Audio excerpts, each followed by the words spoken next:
बौद्ध पौर्णिमेला चंद्राच्या उजेडात प्राणीगणना केली जाते.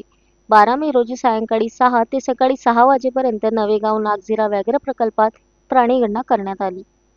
प्राणीगणना करण्यासाठी 75 मचाणावर सज्ज असलेल्या 156 वन्यप्रेमी व वन्यजीव विभागाच्या अधिकाऱ्यांना सर्व श्रेणीच्या वन्य प्राण्यांचे दर्शन झाले. नागझिरा व्याघ्र प्रकल्पात 10 वाघांसह एकूण 2302 प्राण्यांची नोंद करण्यात आली आहे. त्यामुळे नागझिरा व्याघ्र प्रकल्प वन्यप्रेमींसाठी आगामी काळात आकर्षणाचे केंद्र ठरणार आहे.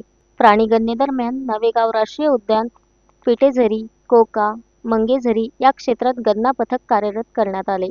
या गणना प्रक्रियेत वाघ, बिबट, रानकुत्रा, हरिण, अस्वल, रानडुक्कर, मुंगूस, रानगवे, नीलगाय, सांबर, चितळ, वानर, मोर, साळींदर, रानमांजर, उदमांजर, भेटकी, तडस, हळद्या, कोकिळा, सनबर्ड, घार, चौसिंगा, पॅगोलियन, ससा, लालतोंड्या माकड, गरुड, रानमांजर, रानकोंबडा आदी प्राणी पाहायला मिळाले.